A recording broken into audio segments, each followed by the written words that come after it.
At 3 o'clock in the morning, while Israel was launching missiles at Iran, Ibrahim Traoré got a secret phone call from Tehran. The offer he was about to hear would change the war in the Middle East forever. It would also pull Africa into the center of a conflict that could change the entire world. But first, let me tell you how a single phone call in the middle of the night forced the leader of Burkina Faso to make the most dangerous decision of his career. The presidential palace in Ouagadougou was dark and completely silent. Suddenly, a secure satellite phone rang, shattering the quiet. Traoré woke with a jolt, his heart pounding in his chest and his pajamas damp with a cold sweat. Only 5 people in the world had the number to this emergency line. "Mr. President," the voice on the other end sounded desperate but also firm. "This is Foreign Minister Zarif calling from Tehran. I am sorry for the late hour, but our cities are burning as we speak." Through his bulletproof windows, Traoré saw his security team moving around with a new sense of urgency. For weeks, the news had been all about the growing conflict between Iran and Israel. But Africa had always seemed safely far away from the violence. Until now. Just wait until you hear what Iran was about to offer. "Minister Zarif," Traoré replied, his military training taking over and pushing away his sleepiness. "How can Burkina Faso help Iran in this dark time?" "Mr. President, as we speak, Israeli warplanes are targeting our people, but this fight goes far beyond our borders. Israel has been running secret operations all over Africa, operations that threaten every nation that dares to think for itself." Traoré felt a chill run down his spine.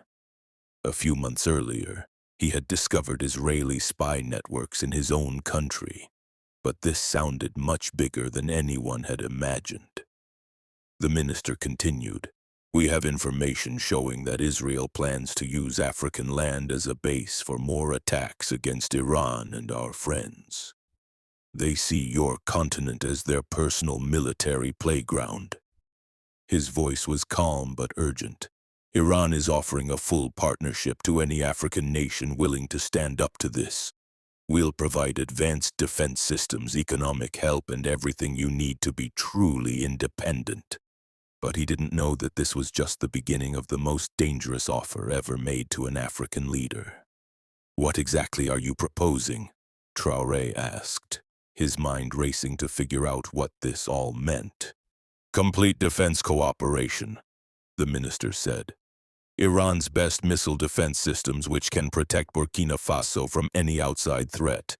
We'll also give you agreements for sea access, giving you more power over your coastal neighbors, and most importantly, energy technology to make sure you are no longer dependent on the West for oil."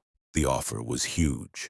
Iran was proposing to turn Burkina Faso, a country with few resources, into a regional superpower.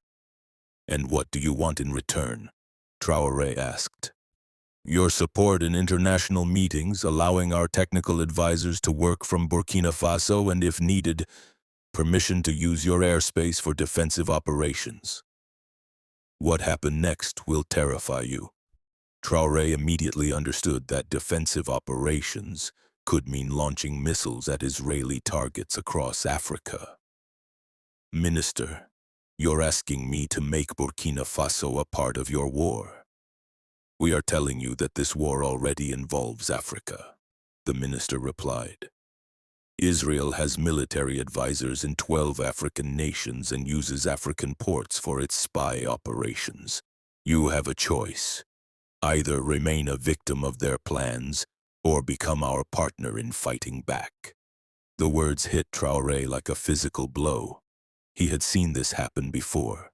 African leaders who opposed Israel often faced mysterious accidents, sudden government takeovers, or convenient health problems. After ending the call, Traoré's hands were shaking. He called for an emergency cabinet meeting. At 4 o'clock a.m., the hastily prepared conference room was full of tension. Secret intelligence reports were scattered across the polished table. "Sir," the defense minister began, his tired face showing his exhaustion. The Iranian information about Israeli activities is worse than we ever feared. He showed satellite images of suspicious activity at Israeli-linked sites in neighboring countries, military equipment, communication towers, and training grounds. They're building a massive network, the foreign minister added grimly. Iran is proposing that we create our own network to counter them.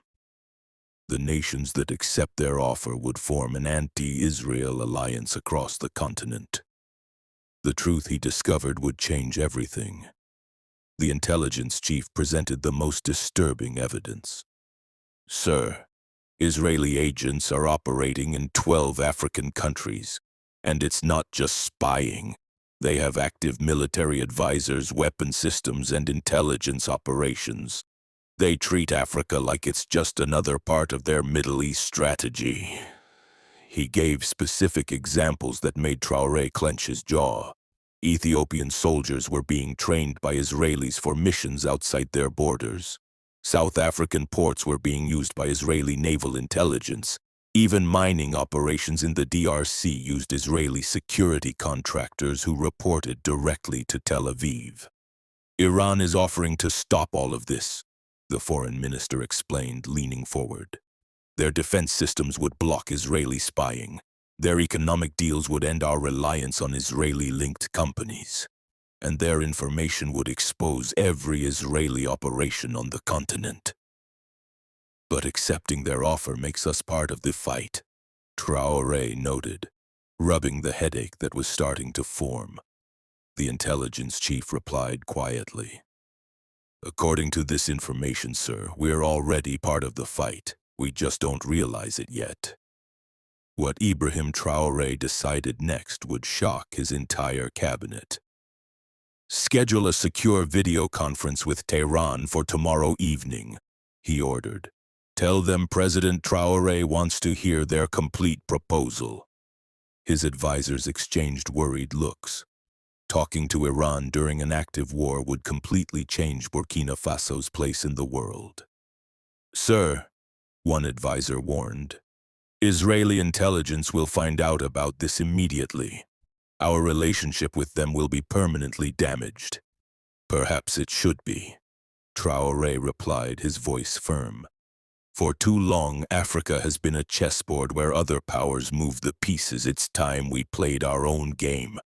But wait, this gets even more dramatic. The next evening's video conference was explosive. The Iranians presented shocking intelligence about Israeli operations, offered defense technology worth billions, and promised economic deals that would lead to energy independence. The most powerful evidence showed Israel's plans to use Africa as a launchpad for attacks on Iran.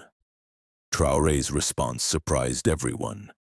Iran's information is a concern for all of Africa, not just Burkina Faso, he said. Any partnership must involve the entire African Union and benefit the whole continent. Within 72 hours, Traoré had started secure talks with presidents across Africa, sharing the Iranian intelligence.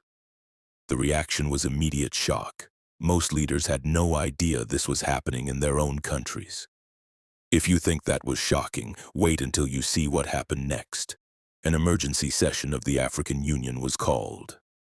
Iranian representatives presented their evidence and their partnership offer. The debate was intense. Some nations were afraid of getting involved in a Middle East conflict, while others welcomed the chance to challenge Israel's influence. 6 months later, the change was incredible. The African Union set up new rules to monitor foreign military activities. Several countries kicked out Israeli advisors after discovering their secret operations.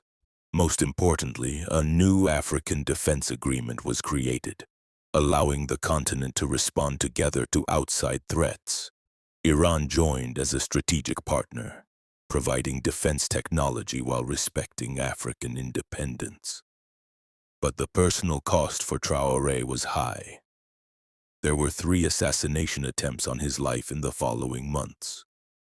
Israeli spy operations against his government increased and Western allies placed economic sanctions on his country. Yet he had overwhelming support from his people. For the first time in decades, Africans felt like they had some power in the global conflicts that affected their continent. 1 year later, speaking at the United Nations, Traoré said, "When Iran called us during their darkest hour, they asked us for a partnership, but they also woke us up to fight our own war, the war for true independence that we have been losing for decades."